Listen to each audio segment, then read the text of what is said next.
जो हमारे स्कूल के शिक्षक हैं उनमें काफी अंतर है। बाल विकास के गुरु जो अधिकतर महिलाएं होती हैं, उन्हें जो है ना बच्चों के सामने एक ममतामयी माँ के रूप में आना पड़ेगा, अपने को पेश करना पड़ेगा, ताकि बच्चे का पहले का दिन जो होता है जब वो क्लास में आता है तो एक उसके अपने शिक्षक के प्रति, गुरु के प्रति एक छाप पड़ जाता है कि उसका एक माइंड में डेवलप कर जाता है साइकोलॉजिकल, और उससे कितना लगाव होगा उसी दिन से वो शुरू कर देता है। तो उनके ड्रेस का, उनके आचार, उनकी बोली, उनके प्रेममय व्यवहार, ये सारे गुरु के लिए आवश्यक है।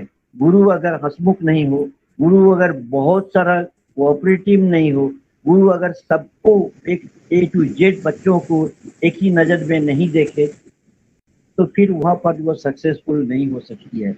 इसीलिए गुरुओं को सदा याद रहेगा कि जहां हम क्लास लेने जा रहे हैं वहां पर जो है हमको एक माँ के रूप में पेश आना है बच्चों के, एक बहुत ही ममतामयी के रूप में प्रकट होना है, ताकि जो है बच्चों को हम जो है एक उनके अंदर हम उनका दिल को जीत सकें। और जो आपके ग्रुप्स हैं, ग्रुप 1, ग्रुप 2, ग्रुप 3, ग्रुप 4 जो भी है, तो उसके धीरे धीरे अभी तो 3-3 साल के हैं, लेकिन जो है मैं चाहूँगा कि ग्रुप 1 को पूरा किया जाए और जो है ग्रुप 2 का भी कुछ पोर्शन डील करके अभी इनको ट्रेनिंग के सीधे क्लास में उतारा जाए, और धीरे धीरे 1 को होने के बाद फिर ग्रुप 2 का ट्रेनिंग देते हुए आगे बढ़े। तो आप लोग सभी तीनों जो हैं, आप अभी जो स्टेट कोऑर्डिनेटर्स हैं, जॉइंट और स्टेट कोऑर्डिनेटर्स हैं बाल विकास के, तीनों की कड़ी बहुत मजबूत है,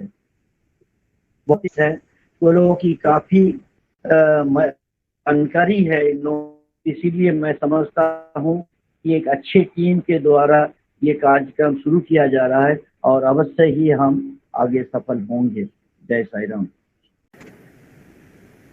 अब कार्यक्रम को आगे बढ़ाते हुए हम आग्रह करेंगे हमारे बिहार श्री सत्य साई सेवा संगठन के स्टेट कोऑर्डिनेटर एजुकेशन, शिक्षा के जो स्टेट कोऑर्डिनेटर हैं मैम भारती झा, उनको हम आग्रह करेंगे वो अपना संभाषण प्रदान करें।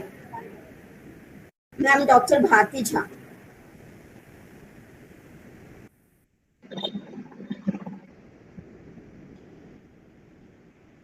साई के चरण कमलों में उपस्थित राज्याध्यक्ष महोदय, स्टेट प्रेसिडेंट, वाइस प्रेसिडेंट, सभी कोऑर्डिनेटर्स बंधु जो हमारे हैं, सभी हमारे गार्जियन स्वरूप, सभी गुरु जो नए गुरु ज्वाइन किए हैं, और पेरेंट्स जो भी जुटे हुए हैं, साई भक्त ब्रदर सिस्टर, सभी को साई के चरण कमलों में सौ प्रेम नमस्कार। मुझे आज इंटू आंटी ने कहा बाल विकास का तो क्लास हो ही रहा है, थोड़ा आप बाबा के बारे में बताइए।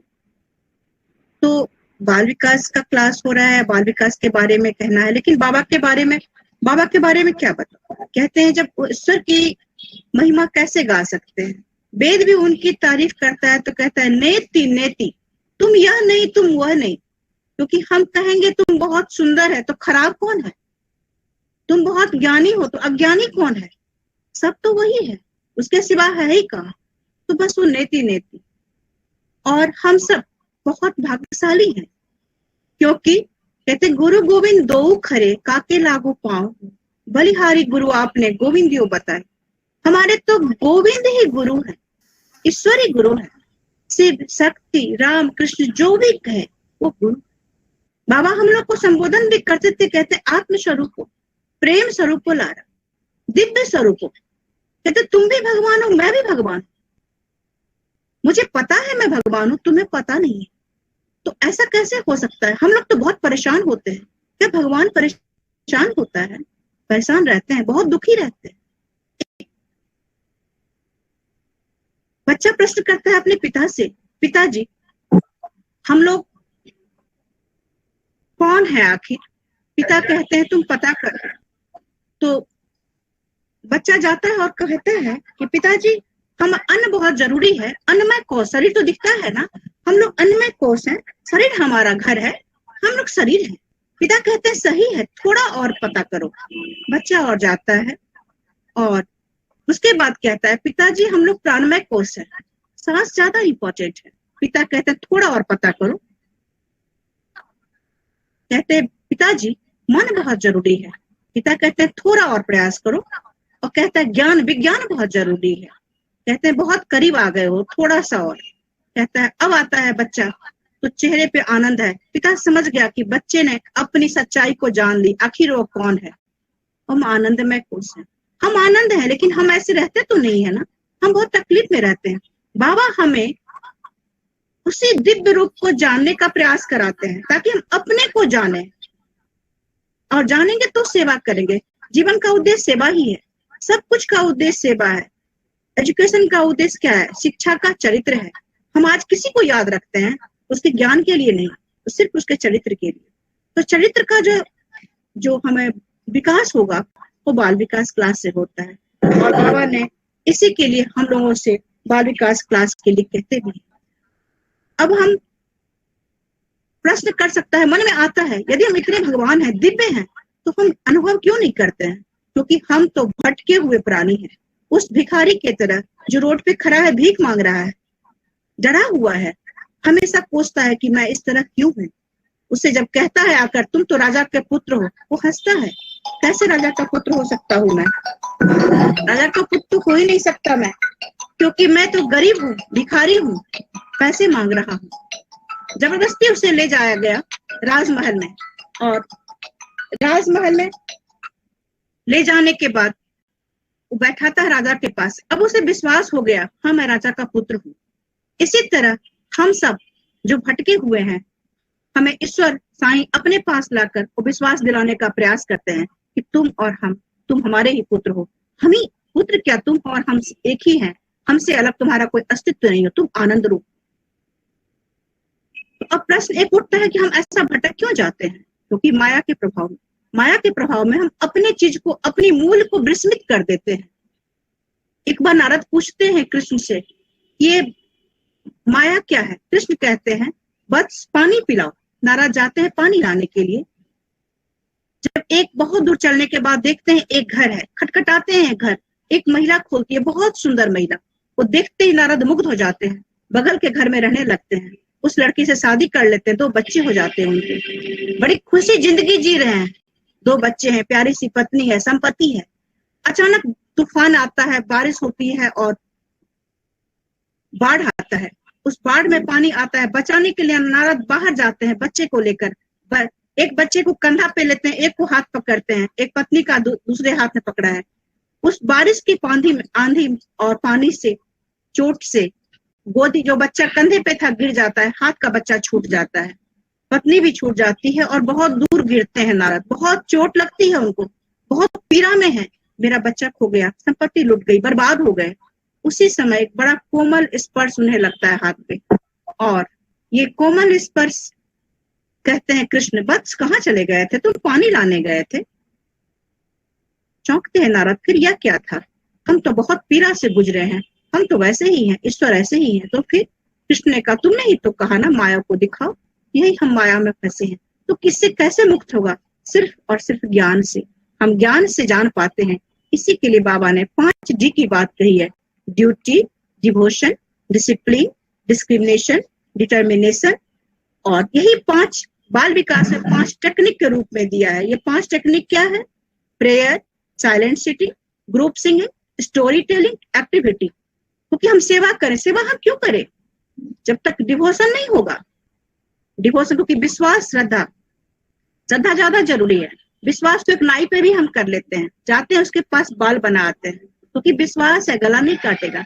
लेकिन जितना मांगता है उतना हम नहीं देंगे, सिर्फ कम पैसे देंगे। क्यों? लेकिन यदि श्रद्धा होता है, हम कुछ भी देने को तैयार है, अपने आप को सौंपते हैं। तो हम बाबा कहते हैं इस श्रद्धा को जागृत करो, इसे उठाओ जो तुम्हारा मूल स्वरूप है। तुम आनंद रूप हो, तुम प्रेम रूप हो, अपने रूप को जानो, बच्चों में इस दिव्यता का एहसास दो। और इसी 5 टेक्निक से आप देखें कितनी बड़ी बातें हैं। Duty, devotion, discipline, discrimination. Discrimination तो इतनी बड़ी चीज है कि सही गलत का ज्ञान हम भूल जाते हैं।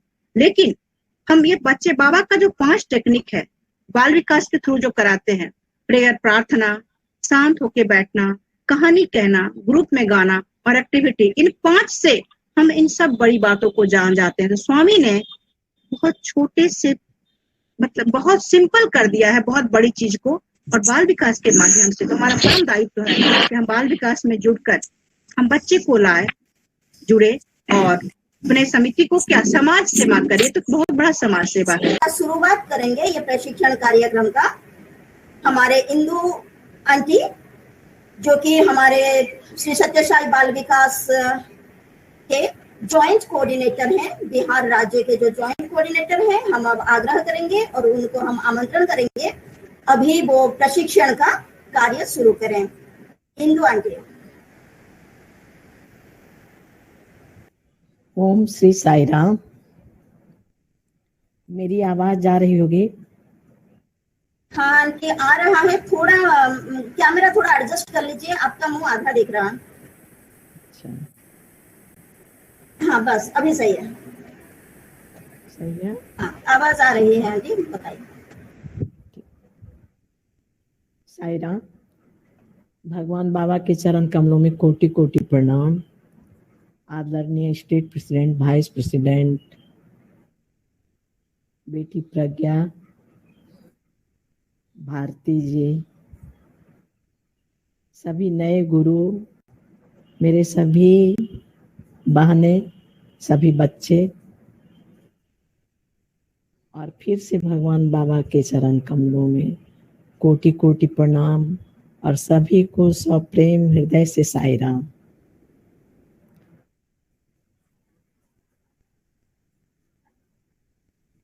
हम लोग बहुत प्रयास के बाद भगवान ने मौका दिया है ये 5 दिन की ट्रेनिंग के लिए। भगवान अवतार लिए, भगवान क्या है, कौन है, कैसे अवतार लिए, कैसे संगठन बनाए, ये प्राय सभी लोग जानते हैं। आंटी और थोड़ा जोर से, या तो ईयरफोन पास में ले लीजिए, थोड़ा सा आवाज क्लियर हो जाएगा। हाँ ईयरफोन लगा हुआ है बेटा, सुनाई नहीं दे रहा है ठीक से ना? थोड़ा हल्का सुनाई दे रहा है और थोड़ा बोल्ड होगा तो अच्छा। अच्छा, ले लीजिए, पास में ले लीजिए। पास में मेरे हाथ में है बेटा, देखते हैं। नहीं आवाज होगी तो फिर से बताइएगा। अभी ठीक है, कंटिन्यू करिए फिर आप। तो भगवान ने अवतार लिया और संगठन बनाया। संगठन बनाने के बाद भगवान ने बाल विकास दिया। बाल विकास 1969 मतलब 1969 में भगवान ने शुरू किया। शुरू करने के बाद बहुत दिन तक क्यों शुरू किया? भगवान का अवतार लेने का कुछ मिशन होता है, कुछ उद्देश्य होता है।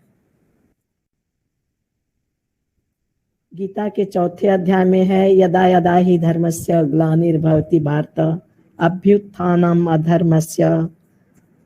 श्री राम में हम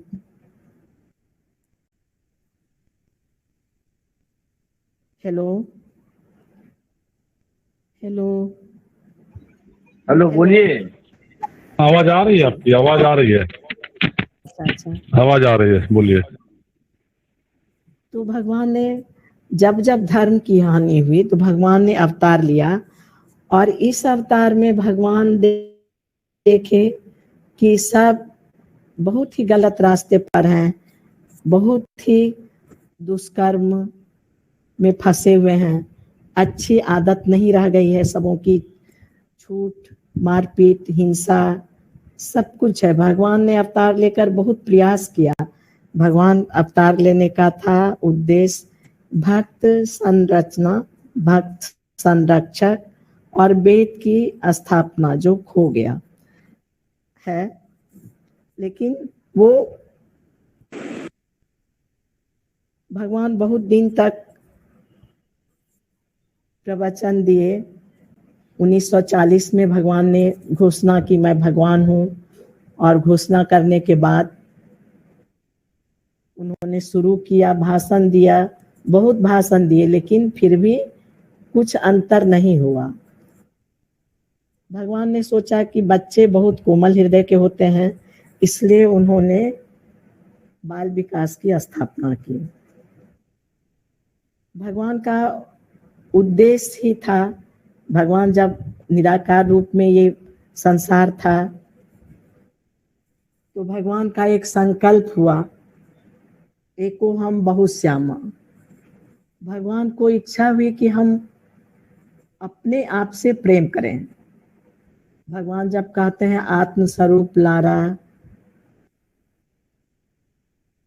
बंगारू, वही आत्मा, वही परमात्मा हम सभी में आत्मा के रूप में है, तो हम सांस ले पाते हैं। जो भी हम जिंदा है, मेरा शरीर जिंदा है, तो भगवान के कारण ही परमात्मा हमारे अंदर विराजमान है आत्मा के रूप में। तो भगवान ने जब देखा कि कुछ भी नहीं, प्रेम के लिए हम संसार रचे और प्रेम रह ही नहीं गया है, तो उन्होंने बाल विकास की स्थापना 1969 में किया। कुछ दिन चलने के बाद भगवान ने पहले 3 तरह से बाल विकास शुरू किया था, कहानी, स्तुति और भजन। फिर 2000 में उन्होंने एजुकेयर दिया। एजुकेयर का मतलब होता है मानवीय मूल्य जो हमारे अंदर है और उसको हम बाहर नहीं निकाल सकते हैं। बाहर इसलिए नहीं निकाल सकते थे कि वातावरण में जो बच्चे रह रहे हैं वही सीखते हैं, स्कूल हो चाहे घर हो। तो बच्चों के द्वारा भगवान ने संसार को बदलने का संकल्प लिया और बाल विकास दिया। बाल विकास में ये संसार 5 तरह से, 5 तत्व से बना है। 5 तत्व क्या है ये सबों को पता है। क्षिति, जल, पावक, गगन, समीरा, आकाश, वायु, अग्नि, जल और पृथ्वी। इसके 5 है शब्द, स्पर्श, रूप, रस, गंध। और इसका मूल्य है सत्य, धर्म, शांति, प्रेम और अहिंसा। सदुपयोग है आकाश शब्द का समय, वायु का ज्ञान, अग्नि का ऊर्जा, जल का धन और पृथ्वी का भोजन। तो 5 तत्व से ये संसार बना है। साहिरान, किसी किसी का ऑडियो खुला हुआ है, ऑडियो काइंडली बंद कर लीजिए, आवाज इको हो रहा है।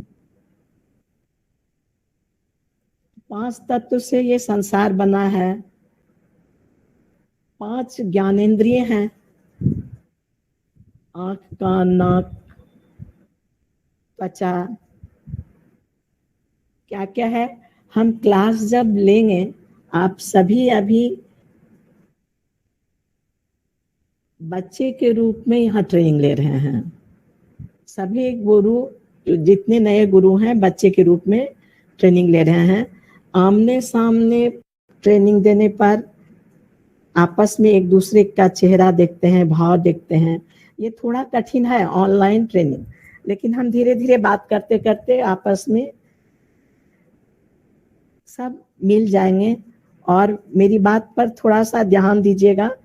5 दिन की ट्रेनिंग है, 5 दिन, 5 मेथड है, 5 तत्व से संसार बना है, 5 ज्ञानेंद्रिय हैं। 5 दिन का हम लोग टाइम भी लिए हैं। भगवान जरूर हम लोग को सफलता देंगे। और 5 टेक्निक के साथ साथ 5 टेक्निक जो हम लेते हैं उसमें 5 दिन में हम लोग प्रयास करेंगे धीरे धीरे कुछ कुछ बताने का। सब मिल के बता रहे हैं और बहुत लोग मिल के बताएंगे। तो हमें बाल विकास क्यों जरूरी हुआ और बाल विकास क्या है? स्कूल में तो बच्चे जाते ही हैं पढ़ने के लिए, और ये 9 साल का कोर्स क्यों दिया गया? बाल विकास 9 साल का इसलिए है कि बच्चे बहुत छोटे, उनका मन बहुत कोमल होता है, बहुत कोमल होते हुए वो बहुत जल्दी कोई चीज उनके मन पर छाप पड़ जाता है, उसके हृदय में बैठ जाता है। तो हम इस तरह से क्लास लेंगे, इतना प्रेम से। सब कुछ यहाँ जो भी है ये संसार ही भगवान ने प्रेम के लिए बनाया, और ये जितना भी चीज है वो सब कुछ प्रेम के द्वारा ही करना है। 5 मानवीय मूल्य हमारे क्या है? सत्य, धर्म, शांति, प्रेम और अहिंसा। तो ये 5 मानवीय मूल्य सभी के अंदर है। हम एक भी मूल्य को यदि पकड़ते हैं तो अपने आप 5 पकड़ आ जाता है। पिछले दिन भारती जी एक कहानी बताई थी सत्य के लिए कि झूठ छोड़ दिया चोर, तो उसका कैसे उद्धार हो गया। तो एक भी मूल्य हम पकड़ के चलते हैं सत्य को, तो अपने आप धर्म, प्रेम, शांति, अहिंसा सब आ जाता है। हम प्रेम ही पकड़ते हैं तो हम सत्य बोलेंगे ही, अहिंसा करेंगे ही, अहिंसा के साथ रहेंगे ही। तो ऐसे ही एक भी मूल्य यदि हम पकड़ते हैं तो 5 मूल्य पकड़ा जाएगा। ये हमारे सबों के अंदर ये 5 मानवीय मूल्य है। उसको बाहर कैसे लाना है, बाल विकास में यही सिखाया जाता है। और इस तरह से बच्चे से सिखाया जाता है बचपन से, 4 साल से, कि वो मेरा संस्कार बच्चों का बन जाता है। बच्चों का जब संस्कार बन जाता है तो वो चरित्र निर्माण होता है। उस चरित्र निर्माण से परिवार, घर परिवार, समाज, गांव, शहर, देश सबको फायदा है। एक बाल विकास का बच्चा यदि अच्छा से कोर्स पूरा कर लिया है तो हजारों में वो अलग दिखता है। और भगवान ने गुरु जो बनाया हम लोगों को, मौका दिया भगवान ने। भगवान का संकल्प है कि हर माँ बाल विकास गुरु बनेगी। तो माँ का संकल्प कभी, भगवान का संकल्प कभी झूठा नहीं हो सकता है, कभी वो मिट नहीं सकता है, खत्म नहीं हो सकता है। वो संकल्प पूरा होगा। भगवान ने कहा कि तुम मेरे उद्देश्य, जन्म लेने, अवतार लेने के उद्देश्य में सहयोग करो, तुम्हारे आत्मा का उदय होगा, परिष्कृत होगा। तो हम जब इसको करते हैं बाल विकास का क्लास, तो भगवान का ये भी संकल्प है कि जो भी बाल विकास का क्लास करेंगे उसके 4 पुस्त का मैं उद्धार करूंगा। 4 पुस्त हो जाता है। सोचिए कितना बच्चा, उसका बच्चा, उसका बच्चा। हाँ, तो इस तरह से ये बहुत सौभाग्य की बात है कि भगवान ने हमें मौका दिया बाल विकास गुरु बनने का। और बाल विकास गुरु बनने के लिए आप लोग ये नहीं सोचिए कि हम पढ़े लिखे इतना नहीं हैं, हम कैसे करेंगे। एक माँ जो सिखाती है बच्चों को, वहीं से शुरू होता है। एक नहीं भी पढ़ी लिखी माँ है, वो भी गुरु बन जाती है। ऐसे ही कहा जाता है कि माँ पहली गुरु होती हैं। तो उसको थोड़ा सा ध्यान देना है कि हमको करना क्या है। बाल विकास की कक्षा में जब आते हैं तो उसका आचरण क्या होना चाहिए, क्या सिखाना चाहिए, कैसे हम बच्चे को मानवीय मूल्य से को बाहर निकालें और परिवार में उसका उपयोग होगा और परिवार अच्छा बनेगा। कैसे करें? तो माँ को सिर्फ आज ध्यान देना है कि क्या करना है। तो पहला, हमें सुबह ब्रह्म मुहूर्त में उठना है। ब्रह्म मुहूर्त में क्यों उठना है? ब्रह्म मुहूर्त क्या होता है? ब्रह्म मुहूर्त होता है सुबह 3 बजे से लेकर सूर्योदय के पहले तक के समय को ब्रह्म मुहूर्त कहा जाता है। तो ब्रह्म मुहूर्त में उठना है। ब्रह्म मुहूर्त में क्यों उठना चाहिए? सुबह आपको पता है हिमालय, ऐसे तो हम पूछते हैं अभी, हम साईं राम, मेरा ये वादा है सबों से, पूरे स्टेट से हम वादा कर रहे हैं कि जब लॉकडाउन खत्म होगा और ये जो आपदा आई है हम सबों पर, पूरे विश्व पर, ये शांति होगी, थोड़ी भी घटेगी, तो हम लोग आपस में मिलेंगे। मिलकर हम लोग आपस, हर माँ को कैसे करना है वो ये नहीं सोचेंगे कि हम पढ़े लिखे नहीं हैं। तो पहला शुरू होना है बाल विकास में, क्या करना है? ब्रह्म मुहूर्त में उठना है। ब्रह्म मुहूर्त में क्यों उठना है? अभी यदि हम सामने होते तो पूछते बच्चों से कि हिमालय कहाँ है, बच्चे बताते हिमालय कहाँ है, उत्तर में। और कैलाश कहाँ है, शंकर भगवान कहाँ रहते हैं, तो कहेंगे शंकर भगवान रहते हैं, कोई कहते हैं कि हृदय में, कोई कहते हैं पूजा रूम में, कोई कहते हैं कहीं, कोई कहते हैं कहीं, लेकिन भगवान सबके कन कन में है, लेकिन उनका शंकर भगवान का स्थान कैलाश पर्वत पर है। तो कैलाश पर्वत से प्रतिदिन ब्रह्म मुहूर्त में भगवान शंकर भगवान अमृत की वर्षा करते हैं, कुछ क्षण के लिए अमृत की वर्षा करते हैं। आप देखिएगा सुप्रभातम करके जो नगर संकीर्तन करते हैं ना लोग सुबह में, तो एकदम बूढ़े बूढ़े जो बीमार थे वो एकदम स्वस्थ हो गए। आश्चर्य लगेगा आपको, ब्रह्म मुहूर्त में उठने से बहुत फायदा है, कोई किसान हो, इंजीनियर हो, विद्यार्थी हो। और सबसे बड़ी बात है ना कि जो हम 2 घंटा में ब्रह्म मुहूर्त में पढ़कर सीखते हैं, वो 10 घंटा दिन भर पढ़ेंगे तब हमको याद होगा। तो सबसे पहला है ब्रह्म मुहूर्त में उठना। आप लोग कॉपी कलम लिए हैं यदि तो नोट कर लीजिए।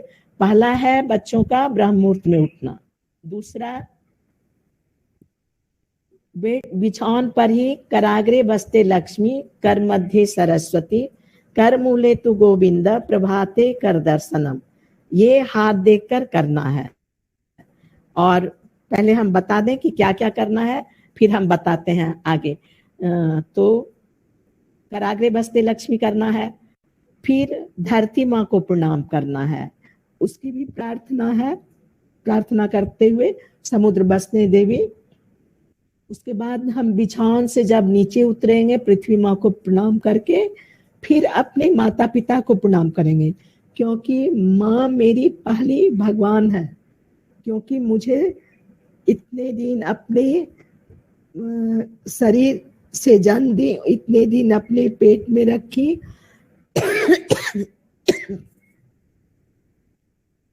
तो भगवान बताया है कि सबसे पहले मेरी माँ भगवान है, तो माँ को पहले प्रणाम करना है, माता पिता दोनों को। यदि घर में दादा दादी हैं तो उनको भी प्रणाम करना है, अपने से बड़ों को प्रणाम करना है। तो 4 चीज तो जरूर हो गया। 5वां, फिर जब हम नहाने जाएंगे, तैयार होंगे, सवेरे नहाने जाएंगे तो गायत्री मंत्र का जप करेंगे। कम से कम नहाते हुए ही हमको जप करना है, ओम भूर्भुवः स्वः। 5वां, छठा, खाने के समय में भगवान को अर्पण करके खाएंगे। हरिर दाता हरिर भोक्ता या ब्रह्मा अर्पणम, कुछ भी मंत्र करके हम भगवान को पहले अर्पण करेंगे। और हर चीज के पीछे क्यों है, हम ओम भी जो किए क्यों किए, इसको भी बताना है। मन में सबों को जिज्ञासा होगा कि ओम क्यों करते हैं, फिर हम गायत्री मंत्र क्यों करते हैं, सब कुछ, सबका अर्थ बताना है, सब क्यों करते हैं, सबका कारण बताना है, बताएंगे। 9 साल का कोर्स है, इसलिए इसको धीरे धीरे तो बच्चों में एकदम हो जाता है, संस्कार उनका बन जाता है। लेकिन अब नियम बना रहे हैं हम लोग कि यदि थोड़े बड़े बच्चे भी हैं, हमको सब बच्चों को बाल विकास की शिक्षा देनी है। थोड़ा बड़ा भी हो जाता है तो हम उसको 2 साल भी कर सकते हैं, 2 साल में भी पूरा कर सकते हैं। तीनों कोर्स को हम 2 साल करके 6 साल में पूरा कर सकते हैं, 4 साल में भी कर सकते हैं। यदि बच्चे बहुत तेज हैं तो हम उसको 2 साल में भी 9 साल का कोर्स पूरा कर सकते हैं। बहुत होता है कि 10 से 11 साल का बच्चा आता है, कहना पड़ जाता है कि नहीं ज्वाइन करेंगे, ऐसा नहीं। जो बहुत बड़े भी होंगे ना, हम समझते हैं 20 साल के भी बच्चे होंगे, बाल विकास को बूढ़ा विकास हम लोग कहते हैं, कहा जाता है हमारे यहाँ। क्योंकि बूढ़े लोग पहले माँ सब बूढ़े करेंगे तब तो बच्चे सीखेंगे ना। हम अग्रे बस्ते नहीं करेंगे तो बच्चे कहाँ से करेंगे। साईराम प्लीज ऑडियो ऑफ कीजिए, साईराम ऑडियो ऑफ कर लीजिए। हाँ तो हम यदि नहीं करेंगे तो बच्चे कहाँ से करेंगे? ये बाल विकास गुरु या माता पिता बच्चा और गुरु तीनों को लेकर करना है, तीनों साथ देंगे तभी बाल विकास संभव हो सकता है। तो फिर हम हरियर दाता हरियर भोक्ता करेंगे, ये हो गया। फिर लास्ट में ऐसे नहाकर हम भगवान की प्रार्थना 1 मिनट कर सकते हैं, 2 मिनट कर सकते हैं, गणेश जी की प्रार्थना और भी बहुत सारे प्रार्थना है उनको करना है। और लेकिन जब बहुत क्लास में पढ़ाई हो रही है, परीक्षा का समय है, नहीं कर सकते हैं तो हम 2 मिनट भी खड़े होकर प्रणाम कर सकते हैं, प्रार्थना कर सकते हैं, करके फिर रात में सोने के समय बिछावन पर जाने के समय उस समय भी प्रार्थना करना है। कर चरण कृतम, ये सब चीज आगे बताएंगे। आज हम लोग का टाइम थोड़ा लेट से शुरू हुआ है और हम थोड़ा सा बता देते हैं कि कराग्रे बस्ते कैसे करना है। दोनों हथेली आप लोग देखिए ऐसे जोड़कर, मेरा ऑडियो साईराम ऐसे करके ऐसे हाथ देखते हुए कराग्रे बस्ते लक्ष्मी कर मध्य सर। वीडियो ऑफ क्यों हो जा रहा है? वीडियो ऑफ हो जा रहा है बेटा तुरंत। अच्छा ये अभी दिख रहा है? ठीक बता दीजिए। आप बोलिए, वो नेटवर्क के कारण होता है, आप बोलिए। जी तो कराग्रे वसते लक्ष्मी कर मध्य सरस्वती कर मूले तु गोविंदा प्रभाते कर दर्शनम। और हम बच्चों को जब बताएंगे तो ऐसे बताएंगे, कराग्रे वसते लक्ष्मी कर मध्य सरस्वती कराग्रे वसते लक्ष्मी कर मध्य सरस्वती कर मूले तु गोविंदा कर मूले तु गोविंदा कराग्रे वसते लक्ष्मी। ऐसे करके हमको बताना है और बच्चों को सिखाएंगे ऐसे, ठीक है? साईराम प्रज्ञा, हेलो साईराम प्रज्ञा। जी हाँ जी। टाइम जितना प्यार से आंटी समझाती है उतना प्यार से टास्क लेती भी है। तो कल के लिए ये प्रश्न सभी गुरु को रहेगा, कौन कौन ब्रह्म मुहूर्त में उठे, कौन कौन कराग्रे वसते लक्ष्मी किए, है ना आंटी? हाँ तो आज पहले इतना याद कर लीजिए, 7 करना है क्या? पहला ब्रह्म मुहूर्त में उठना, दूसरा कराग्रे वसते लक्ष्मी, तीसरा पृथ्वी माँ को प्रणाम करना, चौथा माता पिता को प्रणाम करना, पांचवा गायत्री मंत्र का नहाते हुए जप करना, छठा खाने के समय हरियर दाता मतलब भोग लगाकर खाना खाना, और रात में सोने के समय प्रार्थना करके सोना कर चरण कृतम। ठीक है, तो ये हम लोग आज इतना, कल फिर हम लोग बात करेंगे। और पहले जुड़ते हैं परिवार के लोग, बहुत दिन से हम लोग बिछड़े हुए हैं। प्रोग्राम को बढ़ाते हुए अनुरोध करेंगे, मेरी विजया दीदी, हम उनको बोलते हैं दीदी, वो बड़ी हैं, बहुत अच्छा से क्लास लेती हैं, गुरु हैं, और उनसे अनुरोध करेंगे, साईराम विजया दी, आप आकर ओंकार पर बताइए ओंकार क्या है, और गायत्री मंत्र पर भी आप बताइए। आपको 5 मिनट का ही टाइम दिया गया है दीदी, लेकिन फिर भी आप प्रयास कीजिए कि आप साईराम विजया दी, साईराम, ओम श्री साईराम, ओम श्री साईराम। सर्वांतर्यामी भगवान सत्य साईं बाबा के युगल चरणों में सत प्रणाम एवं बड़े पदाधिकारी गण तथा गुरु छात्र सबों को साईराम। तदर्थ पाठ ओंकार के स्वरूप एवं महत्व के बारे में यथासंभव बताने का प्रयास कर रही हूँ। स्वामी ने कहा है कि हर प्रकार के व्यक्ति के लिए एक मंत्र जाप आवश्यक है। सभी मंत्रों में प्रणव सर्वोच्च है। प्रणव की तुलना ब्रह्म से की गई है, अतः यह अपरिवर्तनीय आदिकालीन ईश्वर का प्रतीक है। देखने में यह बिल्कुल छोटा सा शब्द है, किंतु इनके अर्थ इतने हैं जितने ब्रह्मांड में कण। देव इस शब्द में अच्छी तरह समाहित है। परमात्मा सभी प्राणियों में समाया हुआ है, इसलिए निष्काम भाव से सभी के प्रति समर्पित होकर सत्कर्म करना चाहिए। हम शिक्षकों का परम कर्तव्य है कि हम इस प्रथम प्रणव मंत्र को खुद समझकर बच्चों को उनकी शारीरिक मानसिक योग्यता के अनुसार बतलाना चाहिए कि ओंकार क्या है तथा इसे कैसे उच्चारण करते हुए उस दिव्य ध्वनि शब्द से लाभ प्राप्त करें। ओम को कुछ ग्रंथों में मौलिक ध्वनि के रूप में भी माना गया है। बच्चों को अपनी ओर से आकर्षित करते हुए गुरु को चाहिए कि यह बताए कि ओम के अर्थ क्या है। प्रारंभ में ब्रह्म निर्गुण रूप में थे और बिल्कुल शांत वातावरण, इस तरह का निराकार शाश्वत आनंदमय वातावरण था। किंतु कुछ समय के बाद ब्रह्म ने संकल्प किया, एको अहम बहुश्यामि, मैं एक हूँ अनेक हो जाऊं। उसी समय सृष्टि के साथ ही जिस समय यह संकल्प लिया, उसी समय ओम शब्द की ध्वनि इतनी गूंज उठी, उसकी प्रतिध्वनि सृष्टि के प्रतिध्वनि के परिणाम का ही ओंकार रूप है। ओंकार आदि ध्वनि का निरूपित करता है। यह आदिकालीन है। अब इसे प्रणवाकार कहते हैं, किंतु हिंदू संस्कृति में इसका विशेष महत्व है।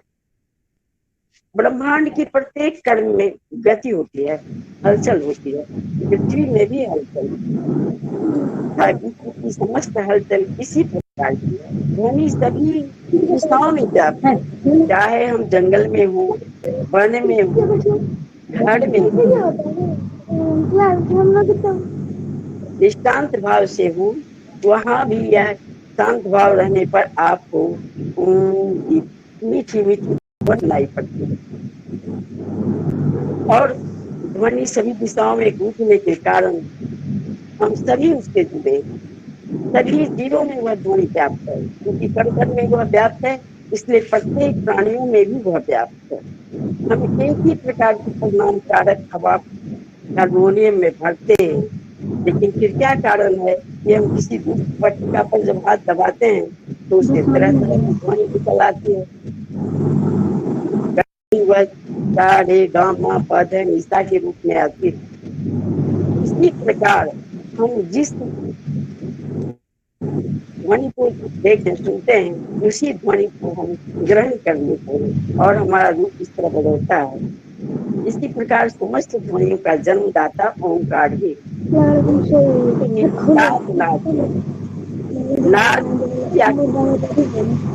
हेलो साईराम, विनय कुमार बाबू ऑडियो खुला हुआ है, बहुत बंद कर लीजिए।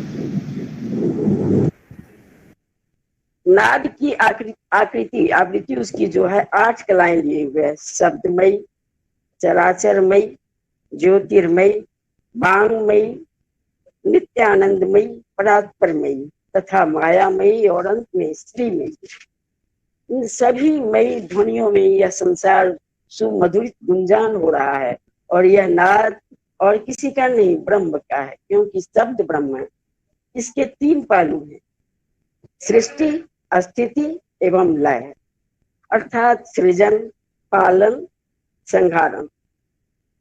ये 3 कार्य ब्रह्मा, विष्णु और महेश अ उ म अक्षरों से स्थित है। उस अक्षरों में बच्चों को यह हमें बतलाना है कि कैसे तीनों अक्षरों की उत्पत्ति अलग अलग स्थान, जैसे अ की उत्पत्ति कंठ से, उ का जीभ है और म का ओठों से है, निकलता है।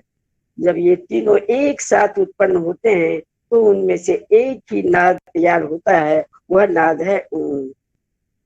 और उसी की उत्पत्ति स्थान नाभि शेष चाहे भगवान विष्णु की नाभि से जिनके शरीर का उद्गम हुआ है, उस कमल की नाभि स्थान से तुलना इसकी की गई है। इसीलिए जब ओंकार का उच्चारण किया जाता है तो उसे नाभि से निकालना होता है। ओंकार के उच्चारण की रीत त्रिकोण के समान होती है, अर्थात नीचे से धीरे धीरे ऊपर की ओर जाना और शिखर तक पहुंच के फिर नीचे धीरे धीरे आना। ऐसे ही ओंकार शब्द से भरा हुआ है। यह शिखर कैलाश कहलाता है।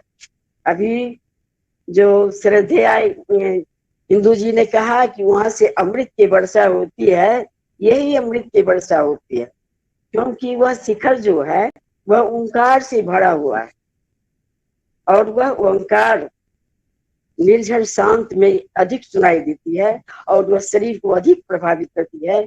इसीलिए ओंकार को सुबह ब्रह्म मुहूर्त में करना चाहिए, जैसा कि उन्होंने बताया। और इस ओंकार की ही परिणाम स्वरूप हमारे बहुत सारे ऋषि मुनि, इसी के ग्रहण करने से हमारे ये नारद और व्यास इत्यादि महर्षि बन गए और उन्हें परमात्मा से साक्षात्कार प्राप्त हुआ। इसके कारण ही उन्हें अनेकता में एकता का भी बोध हुआ। ओंकार ही श्री चक्र की प्राण शक्ति है और इसके कारण ही जड़ की मूर्ति ओंकार के कारण दिव्य चेतनमय हो जाती है। इस प्रकार समस्त दिव्य शक्तियों का उद्गम स्थान ओंकार ही है। मूर्ति में भी वही ओंकार विराजमान है। गायत्री मंत्र के बारे में तो ईश्वराय विद्महे सत्य देवाय धीमहि तन्नः सर्वः प्रचोदयात्। इसका संक्षिप्त रूप में बता देते हैं, समय का कम है। हम उस सर्व व्यापक सर्वशक्तिमान सर्वज्ञ ब्रह्मांड के स्वामी को जाने, जो हमारे सत्य साईं बाबा सत्य स्वरूप भगवान हमारे सामने शरीर से नहीं रहते हुए भी हमेशा वर्तमान रहते हैं। हम सबको अपने दिव्य प्रकाश से प्रकाशित करते रहते हैं। यह भगवान, उनसे हम भगवान से अनुरोध करते हैं कि हमें अपना दिव्य प्रकाश के द्वारा मार्गदर्शन कराएं, ताकि जीवन के और स्वच्छ माहौल में भी हम अपनी ऊर्जा को सही तरीके से निर्देशित कर सके और ईश्वर के दिव्य कर्म प्राप्त कर सके। ओम श्री साई राम।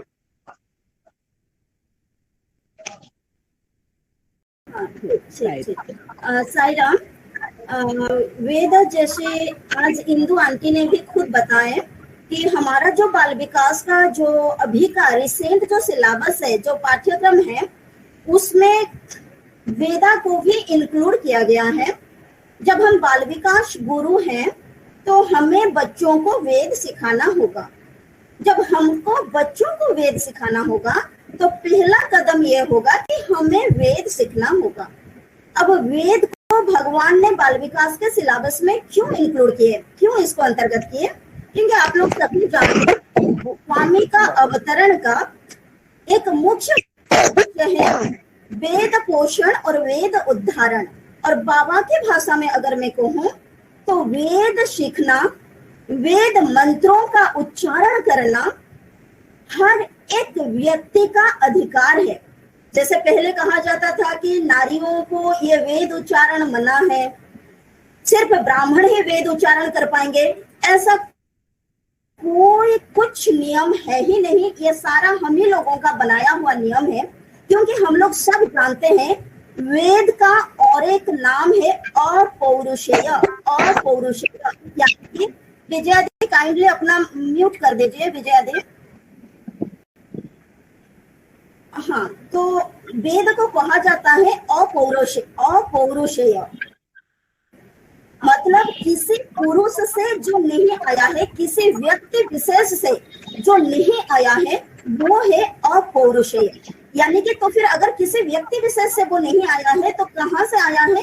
वो भगवान का ही मुख निश्रित वाणी है, भगवान के मुख से ही वो निकला है। क्यों हम बोलते हैं इसको भगवान के मुख से निकला है? क्योंकि जब हमारे तपस्वी ऋषि मुनि लोग कितने साल गंभीर तपस्या करने के बाद जब अपना उच्चतम स्थिति में, चेतना का उच्चतम स्थिति में पहुंचे थे, तब उनको ये वेद का उद्घोषण सुनाई दिया था। और किसी कहीं भी ये लिखा हुआ नहीं था, क्योंकि बार बार उस चेतना का उच्चतम स्तर में वो लोग बार बार सुने। इसी के लिए वेद का और एक नाम है श्रुति। तो वेद का अभी हम दो नाम जाने, किसी व्यक्ति विशेष का वो नहीं है, अपौरुषेय, क्योंकि वेद को सुन सुन के जनरेशन आफ्टर जनरेशन, एक वंश के बाद दूसरा वंश, जनरेशन आफ्टर जनरेशन को हम लोगों के तक पहुंचा है, इसीलिए उसका दूसरा नाम है श्रुति। तो ये कहने का मेरा ये है कि वेद अगर बढ़िया से गाना है तो उसका पहला कदम है। वेद कैसे सीखेंगे? यूजुअली हम लोगों को लगता है कि संस्कृत का उच्चारण है। यूजुअली जब हम पहले देखते हैं ना, हमें ऐसा लगता है इतना बड़ा बड़ा संस्कृत शब्द है और एक एक सेंटेंस पूरा कभी कभी लगातार चलता है। तो ये हम कैसे करेंगे? उसका सबसे सरल उपाय है कि बार बार उसको सुने।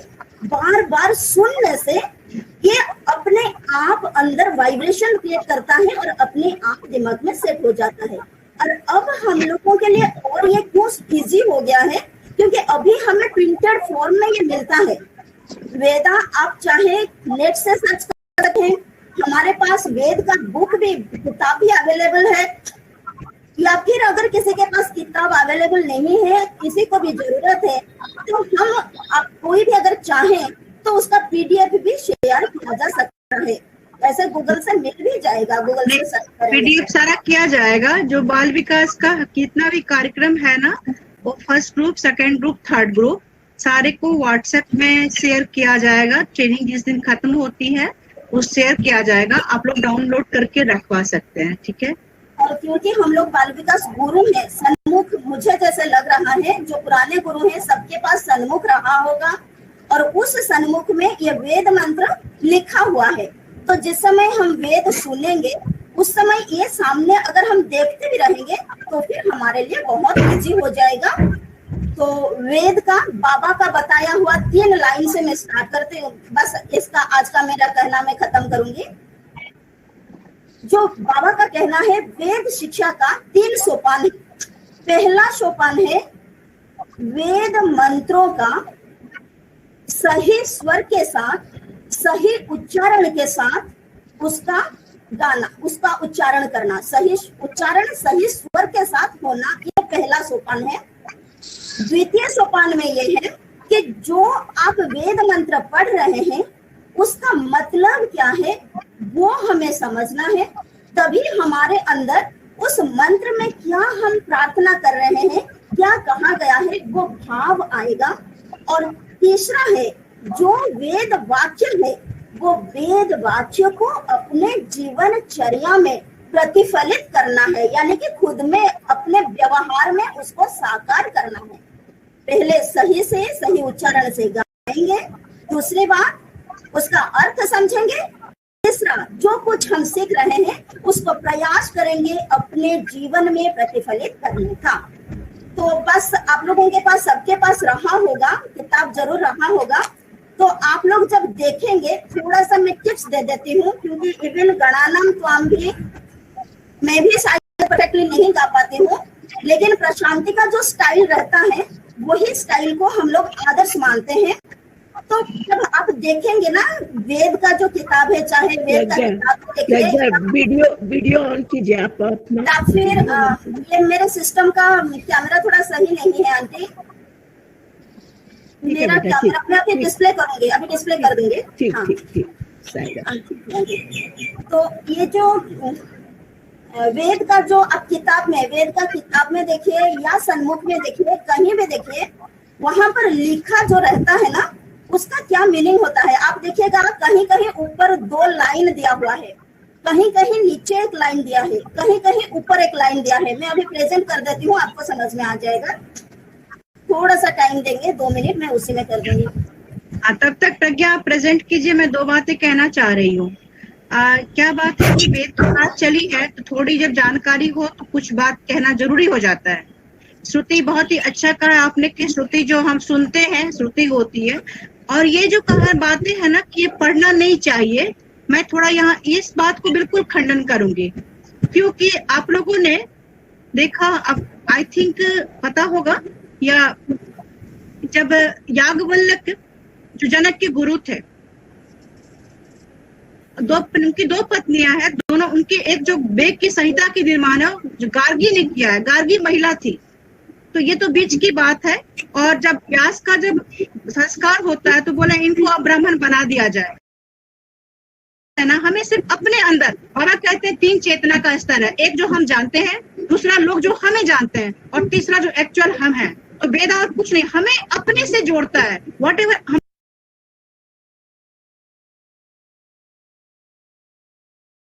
के माध्यम से बताया गया है, तो वहां कहीं भी जाति धर्म की तो बात ही नहीं है।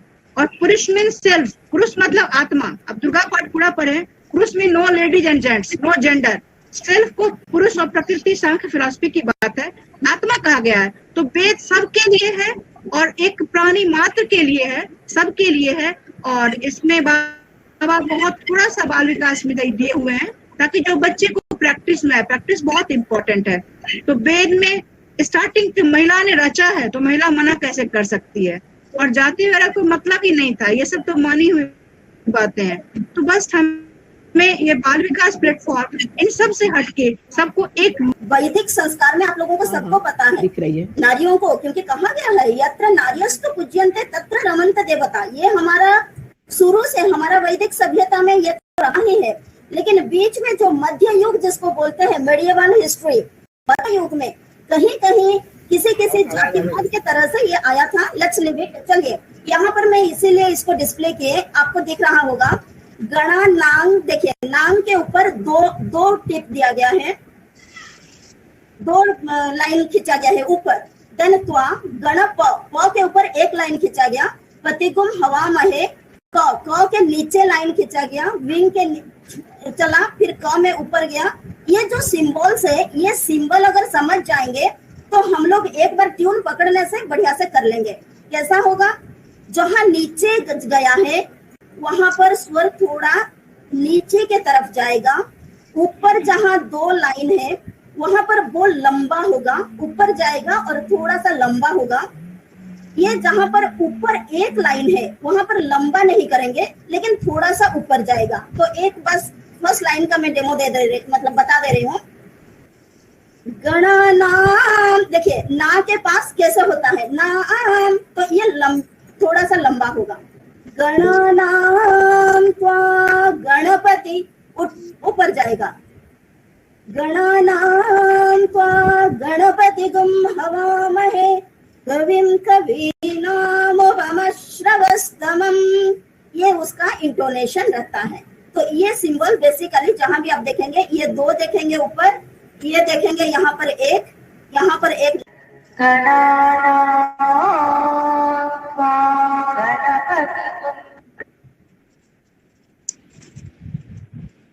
बढ़िया से आराम से एंजॉय भी करेंगे। जब ग्रुप में बच्चे गाते हैं ना, ये क्योंकि ऑनलाइन है हम लोग ग्रुप में नहीं करा सकते हैं, अदरवाइज ग्रुप में बच्चों को रिपीट करने के लिए बोलेंगे तो बच्चे खूब एंजॉय करते हैं and they will learn it. तो इसको आगे फिर कल भी थोड़ा वेदा ट्रेनिंग का रहेगा, तो सिलेबस में जो है आप लोग थोड़ा देख लीजिएगा। अब जैसे ग्रुप 1 में ये वाला है मेधनपतये नमः, शिवोपासना मंत्र, गणपति प्रार्थना पहले है, फिर शिवोपासना मंत्र है। तो अगर आप लोग थोड़ा हिंट्स दे देंगे कि कौन सा गणपति प्रार्थना सीखने का है या क्या। आंटी साई राम। हमारे 5 मेथड से बाल विकास का क्लास लिया जाता है, जिसमें है स्तुति, भजन, कहानी, मेडिटेशन और ग्रुप। भजन स्टार्ट करें। हाँ, तो भजन रेणुका जी भजन जी। ओम श्री साई राम। बाबा के चरणों में कोटि कोटि प्रणाम। महागणपते नमोस्तुते, महागणपते महागणपते नमोस्तुते महागणपते नमोस्तुते महागणपते नमोस्तुते मातंगमुखा नमोस्तुते मातंगमुखा नमोस्तुते मातंगमुखा नमोस्तुते मातंगमुखा नमोस्तुते हिमाद्रिजासुत नमोस्तुते हिमाद्रिजासुते नमोस्तुते हिमाद्रिजासुत नमोस्तुते हिमाद्रिजासुते नमोस्तुते ओंकारेश्वर नमोस्तुते ओंकारेश्वर नमोस्तुते ओंकारेश्वर नमोस्तुते ओंकारेश्वर नमोस्तुते महागणपते नमोस्तुते महागणपते नमोस्तुते मातंगमुखा नमोस्तुते मातंगमुखा नमोस्तुते हिमाद्रिजासुत नमोस्तुते हिमाद्रिजासुत नमोस्तुते ओंकारेश्वर नमोस्तुते ओंकारेश्वर नमोस्तुते साई ओंकारेश्वर नमोस्तुते ओंकारेश्वर नमोस्तुते महागणपते गणपते नमोस्तुते नमोस्तुते